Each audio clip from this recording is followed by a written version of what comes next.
The following is intended for mature audiences only. Discretion is advised. Pillow fight, pillow fight. This is so fun. Pillow fighting. Why is it so fun? Pillow fight.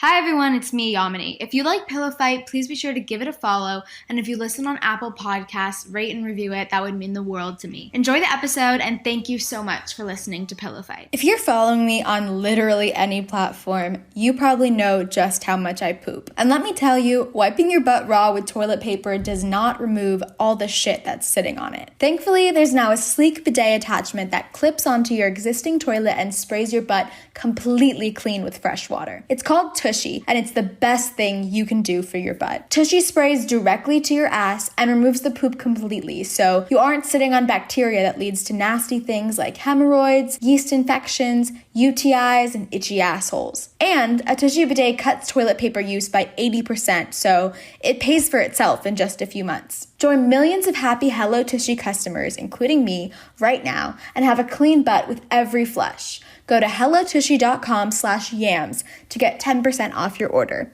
That's hellotushy.com/YAMZ. Pillow Fight. Pillow fight, pillow fight.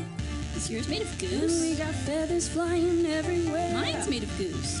Pillow fight, pillow fight. This is so fun. Pillow fighting. Why is it so fun? Pillow fight. Today on Pillow Fight, I'm joined by Bridget Foley, a New York-based comedian, actress, and party host extraordinaire, who you can find on Twitter and Instagram at Bridget M. Foley. This is a special episode of Pillow Fight because on this episode, I dared Bridget to unfollow someone on Twitter who she had been meaning to unfollow for a while. We recorded it last week and it ended up being Chrissy Teigen, and that very night was the night that Chrissy Teigen ended up deleting her Twitter. So please stay tuned for Bridget basically foreshadowing that for all of us. Fuck. Marry. Kill. Fuck, marry, kill. Okay, so for Fuck, Marry, Kill, the first option is that following Prince Harry and Meghan Markle's bombshell interview with Oprah, Prince Harry has signed on as the Chief Impact Officer of BetterUp, a mental wellness tech startup based out of Silicon Valley. Number 2, on the 15th anniversary of Hannah Montana, Miley Cyrus penned a letter to her former teen pop sensation alter ego. And in the letter, she detailed all of the life experiences that happened to her while filming the show and how they shaped her and everything. And number 3, the Screen Actors Guild penned an agreement last month announcing the inclusion of influencers into their union, which is originally intended for television and radio artists. So now influencers will be covered by SAG-AFTRA as long as they, meet the requirements. So Fuck, Marry, Kill, Prince Harry's new job, Miley's letter to Hannah, and unionizing the influencers. What would you do? Okay. I'm gonna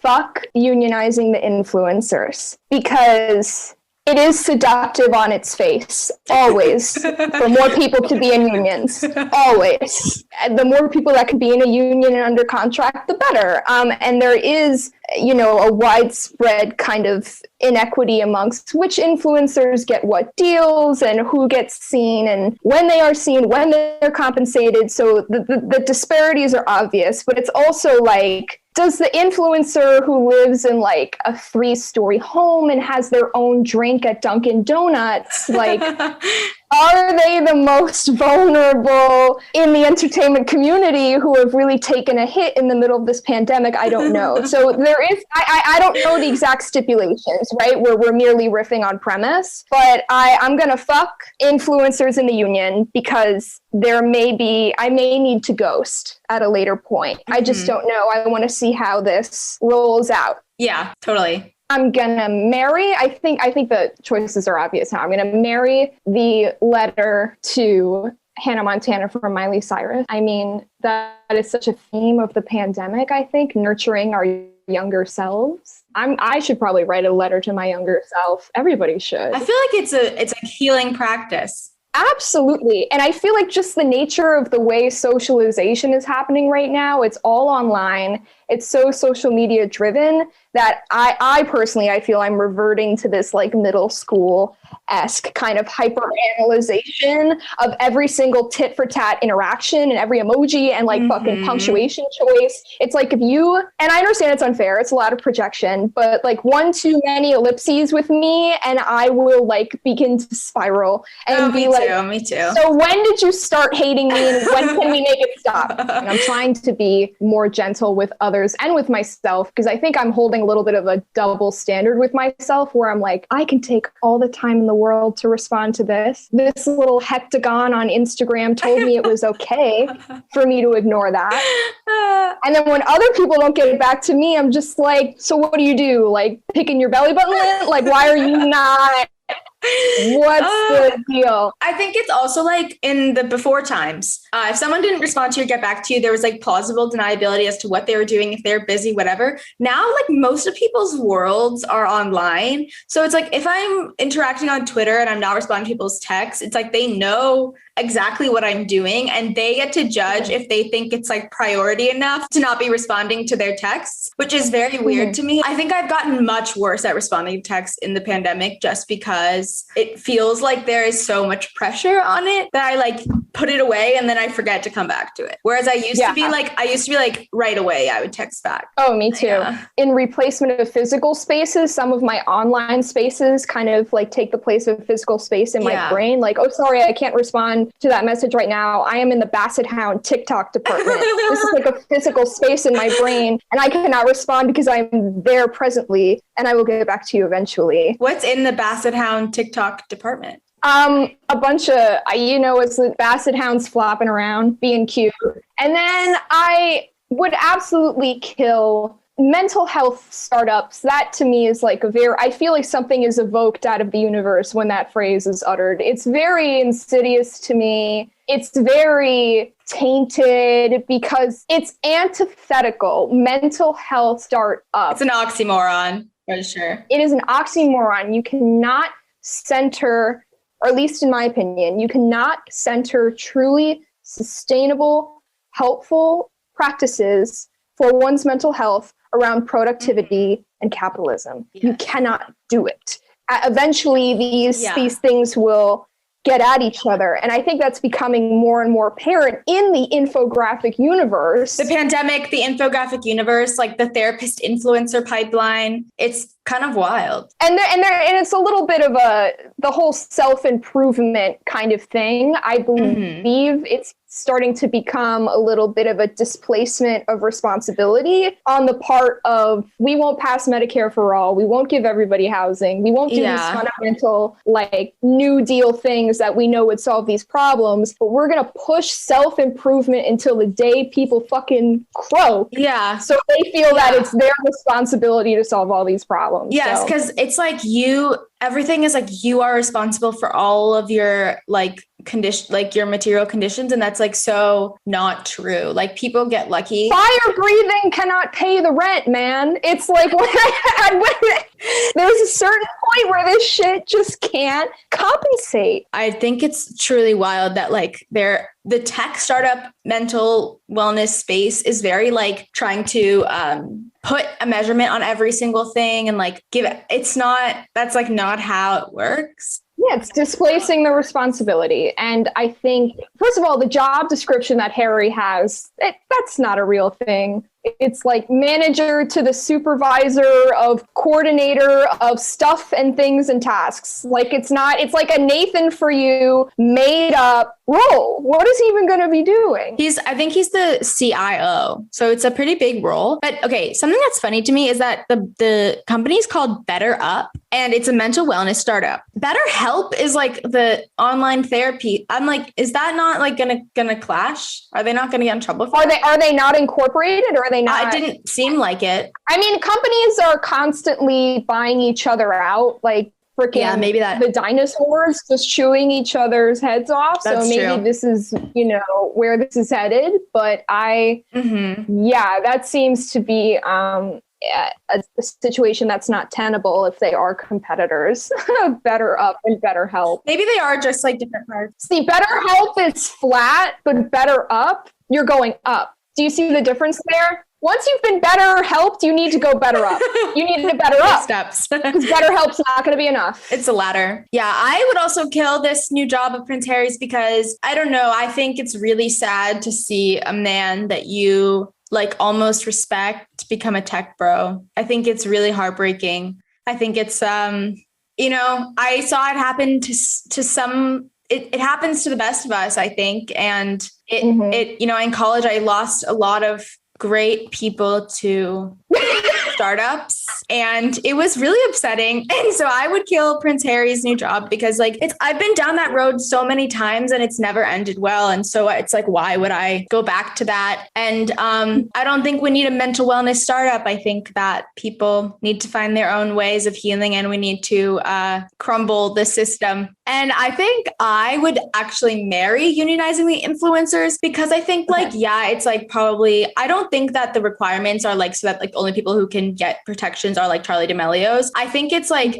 as long as you have done, there's no followers requirement. I think it's just like you have to have made done a certain amount of like partnerships in order to like be able to get your card. The same way like if you're an actor, you have to like work be in like I don't know how many the number is. You have to be in you have to have a certain amount of credits to get your cards. It's the same way. But when I was like briefly reading about it, they were just this like person who was like heading this agreement was talking about how just like all work is work, and we need to stop like exploitation from work on the internet is like so common, which I think like is really something I've also been noticing in the pandemic because like everything's online now, and it's like it's hard because it's so much easier to like get noticed or get attention or build a platform now than it was before, but it's so much harder to capitalize on it, I guess, if that's like what you want to do. But it takes so much time and effort to like create content all the time if that's what you're doing. And I think it's like if these people are going to be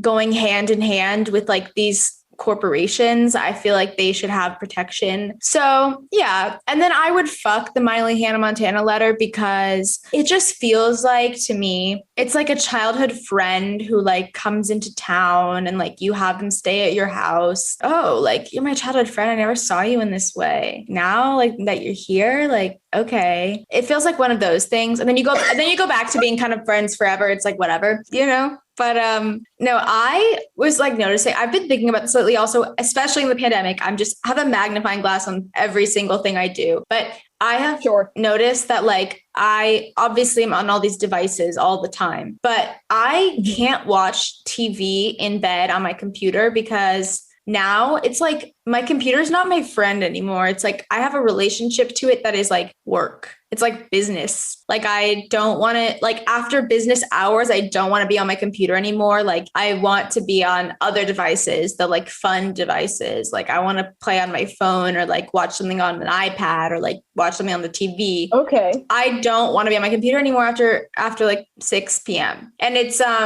very weird. It's like a very weird thing that I have like emotional relationships to pieces of technological equipment. Yeah. You need like a mullet relationship with your computer. You need like a business in the front, party in the back to reconcile. I don't know what to do because I think that like if my computer had a different life outside of my home, I think I would feel that way a little bit more towards it. Like if I took it to work and I did stuff on it at work and I came home and at home I had fun on it, it would be different. But now it's like I'm doing work in my bedroom. It sounds to me like you need to take the computer on a very nice date. I think you need to go to the park and take the laptop like on a little like gondola ride around the little canal. She's going to die of charge though. She's going to die of charge. She's just taking a nap.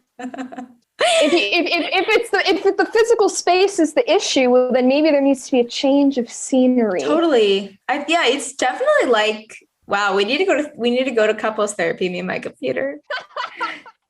That's what it sounds like. We need to go and get on Better Up. Yeah. Well, and this introduction of the tablet and the phone, it sounds like you're kind of like unicorning your laptop. That's kind of what it sounds like. You're introducing a third or fourth. I think my phone is my number one. My phone is my best friend, maybe like my BFF, my biffle. And my computer is like my husband of many years who I've grown tired of. Yeah, that's fair. And maybe I think the iPad is probably like, He's fun. You bump into him at the gym. Yeah. And there's like the looky-loo, and not much is coming of it, but the potential. I'm like, oh my God, if you were explaining this to a pilgrim, they would pass out. They would fizzle out. Yeah. They would just implode. The fact that I have a literally emotionally charged relationship to every device is insane. You might want to go on, people tweet about these things, they're called WA. And it's something maybe to consider if the devices are clinging to you in this way. Go in nature. Go. I don't know. It's hard. I'm so addicted to technology also. It's like so bad. But maybe you need to do a little Jared Leto and go off the grid for a hot second. The thing is also like now that I'm literally in an internet-based long distance relationship too. And it's like how I have to the devices mediate that. Yeah. And also, okay, Christopher has relationships to my devices too. He doesn't like it when I FaceTime him from my phone because he thinks that it's not like stable enough and it like moves around and like the sound is weird. And so he prefers it if I FaceTime him from my computer. But then it's like, if I bring it into bed with me, I'm like, ugh, like I don't want my computer in bed with me. We all have relationships to other people's phones. That's fascinating. Yeah, I kind of have to say I'm very single that I would let a woman FaceTime me from a toaster if that is what it took at this rate. Ladies, if you have a toaster and Bridget's available, I can highly recommend her. She comes with great references. She's beautiful. She's funny. She's smart. She has an amazing eyeshadow look on right now. I wish you could see it. Would you rather, would you rather, would you rather? Let's play a game of Would You Rather. Okay, so you and I were briefly talking recently about how you saw a lamp by Ellen DeGeneres at Home Goods. HomeSense. This is an important distinction. Okay, what's the difference? HomeSense is the more curated, more classy and refined Home Goods. Home Goods does not have her shit together. HomeSense has a bullet journal. Does this make sense? Yes. Totally. They are related, but HomeSense makes Home Goods very insecure at the family kind of get together. HomeSense is in STEM. Home Goods is on a podcast right now. Oh no. Okay, well, you saw an Ellen DeGeneres lamp at HomeSense. Mm-hmm. And I was thinking about how a lot of celebrities have really random brands. Everyone has 10 weird perfumes. Mm-hmm. The one, when I was thinking about this and I was thinking about celebrities who have random brand partnerships, I was thinking that I see Jessica Simpson all over merchandise all the time, more than I have ever seen her in any sort of media as a celebrity. And she's the master at that. She's the master. Everything. She has she has shoes, she has cookware, she has the Jessica Simpson shoes. The Jessica Simpson shoes. Purple patent leather with the wood heel and the peep toe. That was a moment. Mm-hmm. In the mid 2000s. And it has continued. She's like a mainstay at Kohl's. Yeah. I definitely wore her shoes to 8th grade promotion dance. And I was I'm wearing heels and I felt so fabulous. If it were not for her, I don't know if I would have survived bar and bar bat mitzvah season in middle school. She got us through. She did. Yeah. But I want to know if you would rather only be able to own things that were Jessica Simpson collaboration branded items, or if you willingly work the job as the correspondent who helps Ellen create and dream up the vision of all of her partnerships. Well, there are pros to both sides here. Mm-hmm. I think as we noted, Jessica Simpson has such a range of products that I I don't know what she's up to right now, but I'm sure she has evolved with the trends and the times, and then also has such a wealthy canon that some pieces of hers, I'm sure, are certifiably vintage now. Mm-hmm. So there's a big collection there. But working with Ellen, I'd maybe be yelled at and have like a plant thrown at me, but I could be on the inside for her downfall. Yes. The two wolves inside of me, the one side that wants safety and stability is going to Jessica Simpson. The more menacing side of me is going towards Ellen.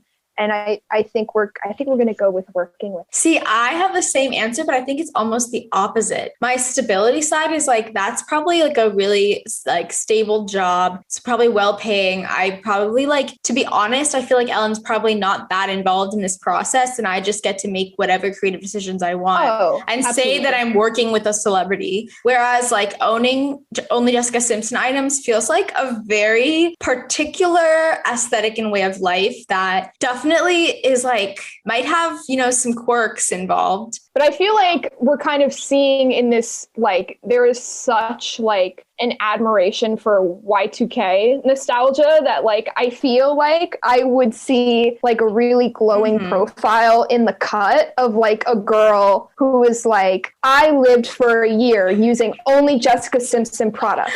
This is what I learned about myself and my sense of capital G girlhood. It's definitely a risk. You have to be positioned correctly. Mm-hmm. I think that could go really well, or it could be rough. Yeah, I think I would also work with Ellen because it's like I would have inside information on Ellen. I would have a stable job. I would, probably get to do something creative and say I worked with celebrities. And so. Yeah, this is even assuming she's part of the process and not even just like one phone call where she's like, okay, fine. I mean, like the lamp I saw, it was the most boring, fugly thing. It was like beige. It was distinctly mediocre. There was nothing about it that was Ellen. Well, it looked very much like if you think Ellen has a lamp brand. Underwhelming. It was not the kind of lamp that would make me dance through the audience, frankly. I don't think that Ellen yelling at me would really, I think I would find it funny. Like, I don't know. I think I just like. I think I might too. When I imagine her yelling, I just imagine her getting like very red in the face and kind of stamping around and like, yeah, I think I would just giggle. And I think that's why she's so dependent on scaring others as like a gag is because she kind of feels powerless herself. So she's like, I'm going to make people jump out of boxes. Yeah. Because I feel so out of control and so not in myself that like I need to go to extreme ends to. See, I feel like I'm the exact opposite of Ellen, where I think that a lot of people always tell me that I seem intimidating or scary or whatever, but I think that like I'm generally pretty agreeable and friendly. I don't know. I think. Yeah. But everyone who gets close to me, they're always like, oh, I really thought you were like a bitch when I met you. Ellen, I think, is the opposite. So I think that. See, I get told that too. And at this point, that comment to me is just like, save that shit to yourself. Because I kind of like hear that. And I'm just like, man, like what are the prior relationships and societal, like internalized misogyny things, especially when it comes from another woman? I'm like, what are the compounding layers here that are influencing you to say that? Because it may not even have anything to do with me, and to shoulder like, oh, I'm intimidating, like that makes me feel like crap. From men, I assume it's like men who are like threatened by the fact that I'm not like scared of them. That's different. And then women, I honestly, I'm like, it's insecurity and jealousy. And I'm like, I hope that you get well soon. Jealousy is a disease. Get well soon, bitch. And even if like Zendaya decided she didn't like me, I would be like, she's just jealous. Because that's my coping mechanism. That's how I get through it. You know? I was going to say, like, if she didn't like me, I feel like I would need to go that would be the nail in my coffin. I'd need to go take a long walk in the woods. I would cry, but then I would be like, she's just jealous. Like, she wants what I have, which is, what is it? I don't know. We actually share a birthday. We do? No, not you. Not you and me. Me and her. Oh, we were both born on September 1st. Oh, I love it. Cute. So we're birthday buddies. And that would make it even worse if she didn't like me, because we are of separate years, but we have the same alignments and everything. So doesn't it really suck when someone who shares your birthday is like someone you don't like? Okay, so yes, there was a time when I shared a birthday with a few different people in high school. Like, there were 2 other September 1st birthdays. I didn't dislike either of them, but like, I felt bad because one of them was kind of like in the same like drama club, whatever bubble. And like, this is such like a cunt thing to say, but they would always forget it was her birthday. And I didn't even do anything like in high school big for actually, no, I did. I would throw big parties, but like, I love hosting. Oh, me too.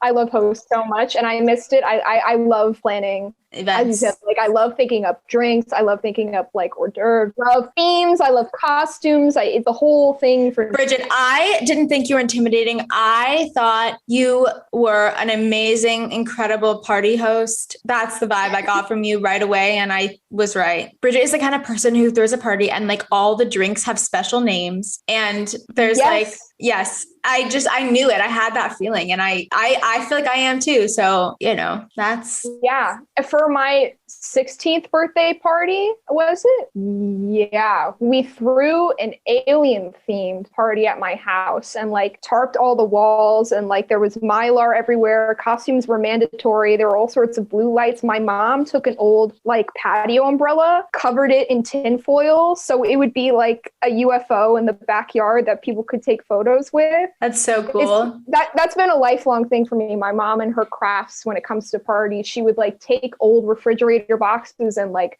build like a mystery machine so I could have a Scooby-Doo thing. Like, that's where I get it from. She is very, very nifty and crafty. I dream of doing that for a child. That's like... Oh, absolutely. That's one of the main, beyond like wanting to nurture and love and hold a little thing, I also want to be that mom on the block who throws the most perfect birthday party.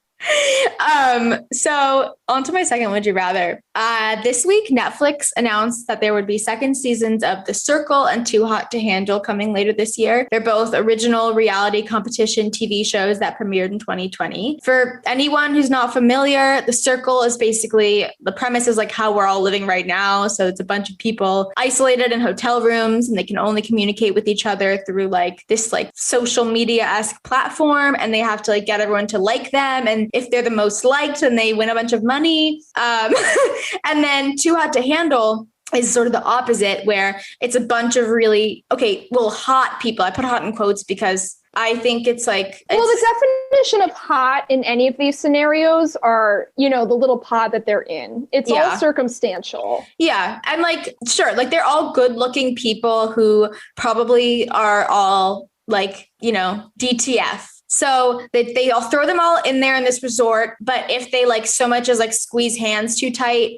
they lose money. So I want to know if you would rather be forced to spend a full year living like they live on The Circle in isolation with the ability to communicate really intimately through social media, maybe a couple visits here and there, or like they live on Too Hot to Handle, where it's like you're riddled with temptation but unable to act on it at all times. I feel like the choices in a way feel the same. Mm-hmm.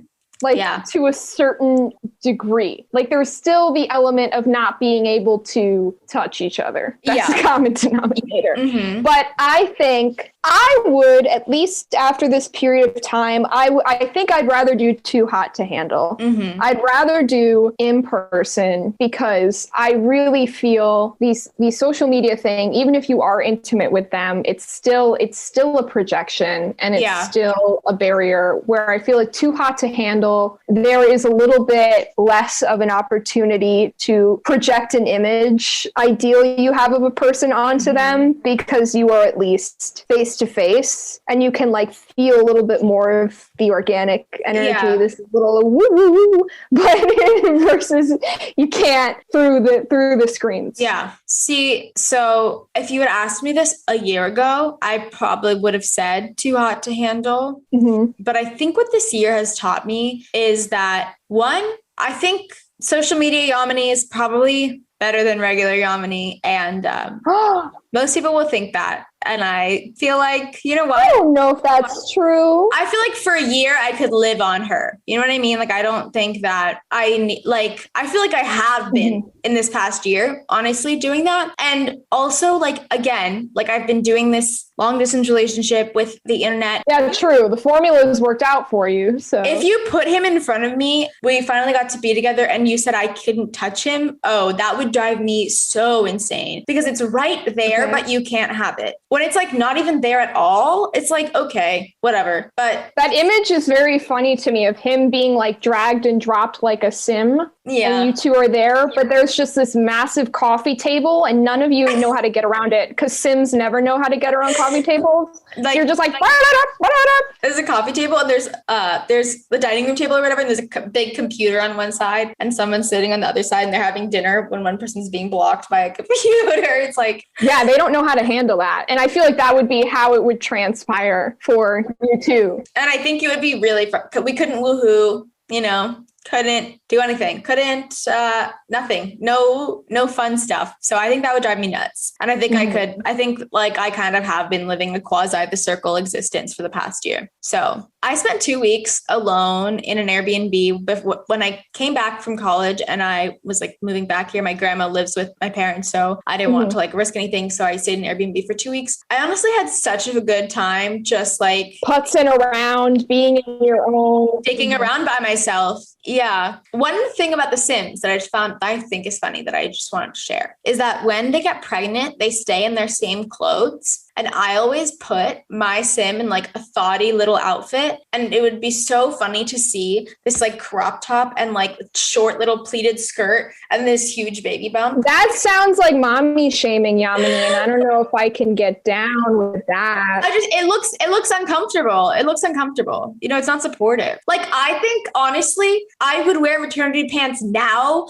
for days that I like have, you know, a lot of, you know, shit going on down there. And well, that's the gag, is that I feel like a lot of trending clothing now is kind of maternity clothing by any other name, like this tie-dye sweatsuit situation. Yeah. What is the separation between it and comfy maternity clothes? So like, you know how there's this whole Gen Z millennial divide about like skinny jeans or whatever. Pre-pandemic, I frequented both kinds of jeans. I liked skinny, I liked a straight leg, I liked a wide, I liked all kinds of pants. You had bisexual taste in jeans. Yes. Now I put on a pair of skinny jeans a couple weeks ago when I like went to the doctor's office or something. I came home and I felt like my intestines had been like punched. Rearranged. Yeah. I was like, how was I doing this for like full days? I did like 2 hours in these pants and I like wanted to die. I was like nauseous. So I don't know like how style will recover from this like pandemic comfort thing, because I'm wearing sweatpants every single day. Like, I don't know what I'm going to do after that. And I used to wear a lot of uncomfortable clothing just for fashion purposes. And I would always be like, you know, whatever, like, it's fine. It's a cute outfit. Like, I don't care if I'm uncomfortable, but now I think I care if I'm uncomfortable. You should care if you're uncomfortable. Everybody should. But I'm an insane person that has been putting on real pants every day during this thing. And I have to put a bra on every day just so I feel like a transition between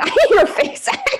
Like, just so I would feel the transition between like the modes. And like, I do have an IRL job during this time. So I do sometimes put on uncomfy tight pants, but never low-rise skinny jeans. I don't think I could ever go back. It's not so much the tightness for me at this point as it is the waist. The waist is how I ever wore a pant below my belly button. I don't recognize that girl. I don't understand how I did that, because I feel like when I wear a pant that is below my belly button, I feel like I look like Mrs. Potato Head. It doesn't feel correct. Like it just doesn't, not even in that, I'm struggling to even find a metaphor to describe. It's just it just doesn't look it does not look anatomically correct when I have a pair of pants on where it's not kind of giving my waist a little hug. Your waist feels like it should be supported by something. And yes, you know, it's like it wants a hug. That's definitely what it is. Maybe I just want a hug.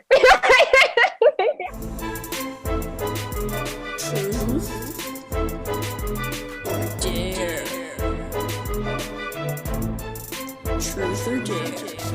Truth or dare, Bridget? Let's lead with the truth. Okay. Who's someone that you follow on Twitter that lately you've like maybe debated unfollowing or seen them in your timeline and been like, why do I follow them? That is a messy question.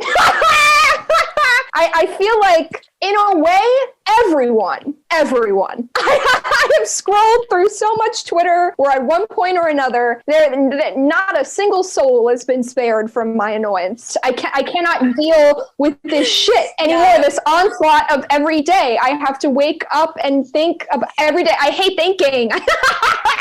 I think firebomb throwers, I think I'm getting a little annoyed with. Every day there's a thread on something that I never cared to think about. You never cared to examine. Yeah. And then this person just makes you feel like every little pattern or little behavior or everything you've known. And we should always be reconsidering things that we buy into, right? It's healthy to a degree, but man, the way that the conversations, if we even want to call it that, it's generous to call some of these fucking screaming matches conversations, the way that they just go in circles, and it's come to an extent. That's why I was like, with the skinny jean thing, I'm like, is this even a real fight? Is this even a debate people are having? Or is it a handful of 15-year-olds and a handful of 30-year-olds yelling at each other? Like, is this a real cultural thing, or is it just a few people that depend on you being pissed off, like generating this shit? I guess I should unfollow Chrissy Teigen finally. Yeah, that could be your answer. That could be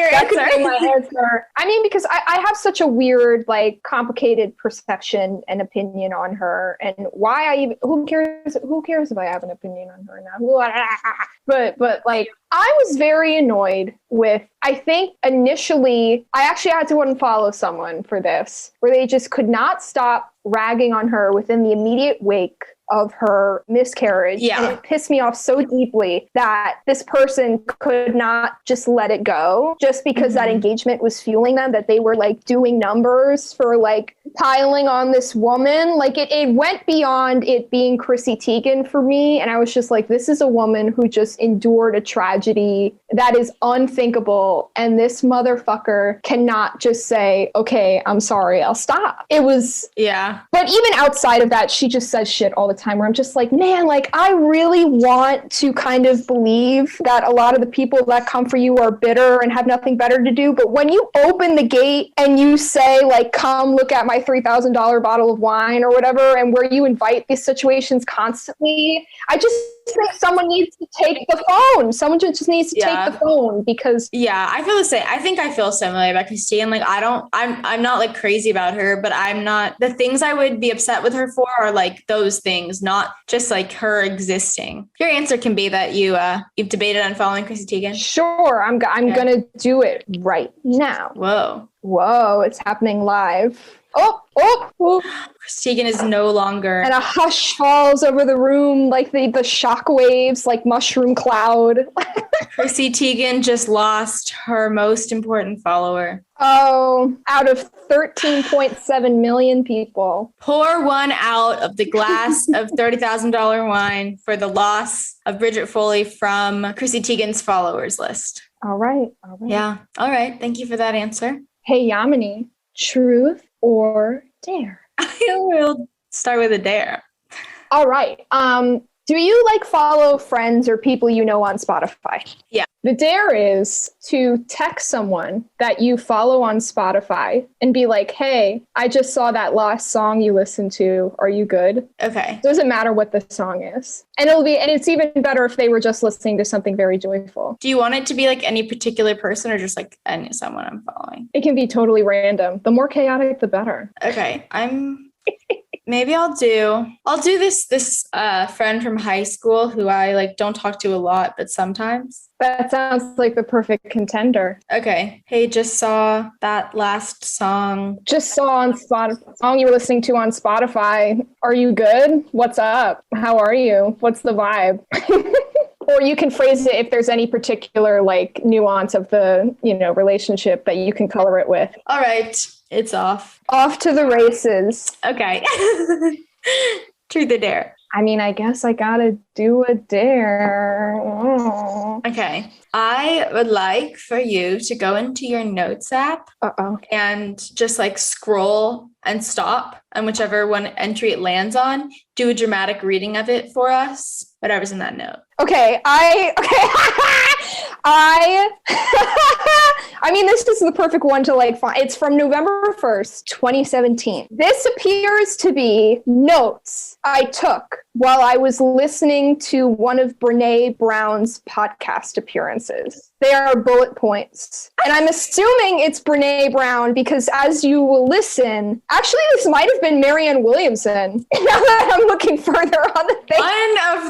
One of the two most influential women of our time. Yeah, actually no, I'm pretty sure it is Marianne now because if it were Brene, there would be the word shame in here somewhere. And I'm seeing there's not a single mention of the word shame. And it would not be. You were on the Marianne Williamson train early. I didn't even know it. That's the thing. I kind of just really loved Super Soul Sunday. I mean, like I would always skip the celebrity episodes because I was just like, this shit is not for me. But like I would always listen to like the thinkers and the authors and the whatever. Mm-hmm. And I remember actually I was in a fucking Uber to a rehearsal of something when I heard Marianne's episode for the first time. I remember her voice. I just cried. I cried something about like, I think it was something I was fucked up. I was in a phase of my life where just something about her nature and her way. Like I was stressed out trying to memorize my lines in the backseat of an Uber. And then this woman whose voice is like a parody of a transatlantic accent wrapped in cashmere, like just swaddled me with these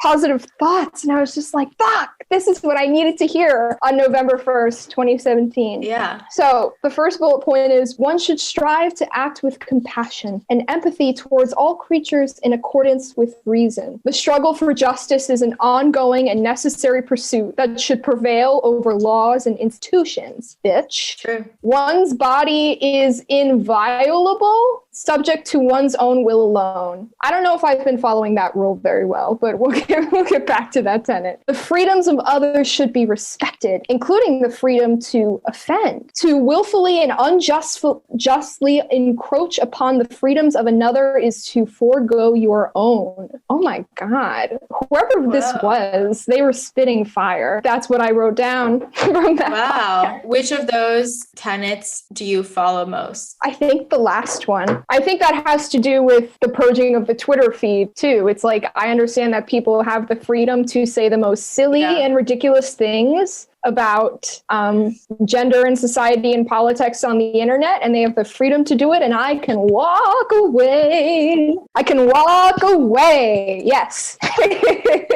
Truth or dare? True. Okay, if you had to write a letter to Hannah Montana, to yourself at one era of your life, if you will. Yeah. It could be a certain year or a certain phase of time. Mm-hmm. To what period of time would it be to, and what would you say? That's a good question. I think I would write it to me and like my freshman, sophomore year of high school, because I think that was like probably the most like just kind of hopeless, depressed I felt, like in this, like not in like an existential way, just in like I just was like, what is the, like everything sucks, you know, like nothing is good. I can't remember a lot of that time just because it's like, I don't know what I was doing. And it's like the lost ages or whatever. But I think that I know that like, even though I feel like to myself, right now, I feel like I have so much to do and so much to go. And like, I'm putting insane pressure on myself. But I would tell like 14-year-old me that like, she would, if she met me, she would be like,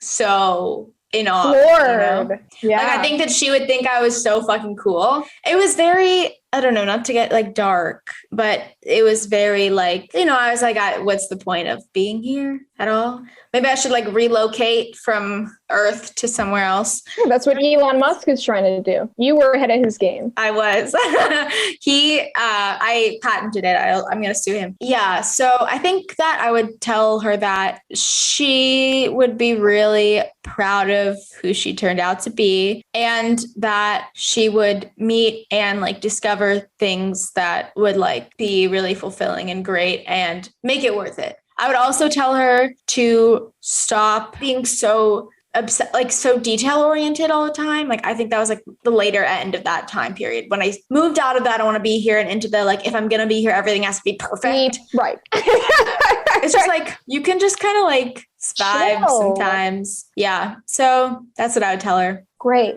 Love it. Truth or dare? Let's do another truth.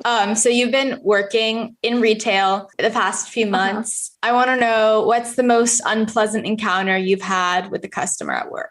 Oy boy. I mean, generally, I work ever in general. In life. Oh my God. Yeah. I think not the most unpleasant, because like the most unpleasant isn't like even charming or exceptional. It's just like people refusing to wear their fucking masks in the store. And there's nothing kind of like, yeah. I mean, I had to kick this one lady out of the store because like I was like showing her like a face cream on like the back of her hand, because that's how we safely sample. But she like kept taking her mask off to actually put it on her face. And she just kept hammering me like, what are the anti-aging products in the store? Because none of the creams in this brand like say anti-aging. So she was just like, how do I know this is like anti-aging? And I'm just like, I don't know, lady, like, do you want me to point you to like the bottle that says old hag cream? Because we don't have it. We don't have it. So if you're looking for something that direct, we are not the store for you.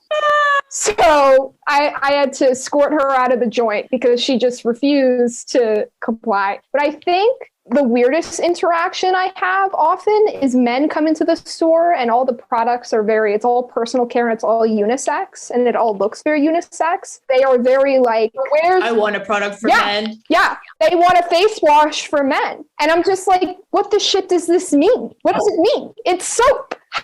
What is so different and exceptional about your skin besides the fact that it looks kind of like shit that you need this to say that it's men's face wash? I don't understand. Yes. I don't get it. Some men like won't drink juice because they think it's girly. Like, it's like, live a little. They won't drink juice? Like, they won't have smoothies because smoothies are girly. What? And like, not like I have stand up about this. Like, I was once this restaurant, like this guy was like trying to hit on me and my friend, and he asked what we were ordering, and we said like something with tofu, and he was like, ew, like, I'm a dude, like dudes don't eat tofu. It's like, yeah, I mean, there are some cisgender people are so adamant about their performance of their gender in the face of like perceived fluidity. They get so like scared and like, so I think particularly like cis men of course. Get really threatened by the idea that like other people are comfortable enough to not have to cling to that. Right. That a night cream is just a night cream and that your skin doesn't care how you label yourself. Everybody needs panthenol and green tea, honey. Everybody needs a lipid barrier that is fortified,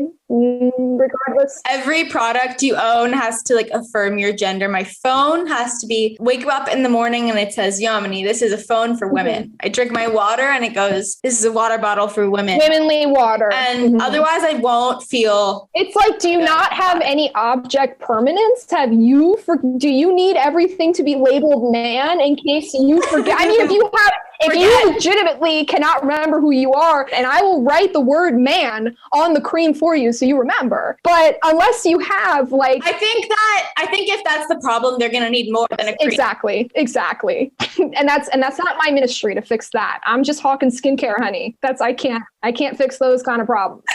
Truth or dare? I'll do dare. Yamini, I dare you to go to your most recent tweet with the most text, right? I want to give you an opportunity to play here. And I want you to quote tweet it with a celebrity impression reading of that tweet. Okay. Do you have a celebrity? Do it is Dolly Parton. Okay. There you go. Oh, I'm scared. I'm really scared. Okay. I pulled it up on my computer so I can record it on my phone. My love language is being the one non-academia friend who reads the academia friend's papers to ensure they make sense to the average dummy reader. Wow, you really got like the peaks and valleys of that correct. I think that was actually a pretty workable impression. You could keep at that because I think the key to Dolly Parton, in addition to the drawl, is like the certain peaks of the sentence, and there's always that one that hits and then it goes back down, like that grand old Opry command. It's a bit sing-songy in a way, but I love Dolly, so I will keep it up. I'm working on my Kamala Harris, but I feel like it's not fun anymore to know how to do I at this point it feels like a better Kamala Harris impression is just walking. Yeah. Putting on a suit. That's most of what she is doing. So all right. Well, thank you so much for joining me, Bridget. This was such a blast. I feel like we covered such a range of things, from like deep mental health to Jessica Simpson homewares.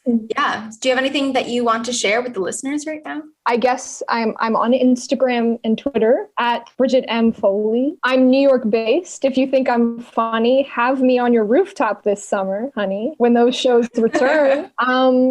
And yeah, I just hope you and yours are well, people. That's all I've got to say. Again, if you're a lady who owns a toaster looking for love, I'm here with open arms. Every toaster oven needs a piece of bread to put in it. Thank you all so much for listening. See you next time. Thanks so much for joining our pillow fight. See you next time.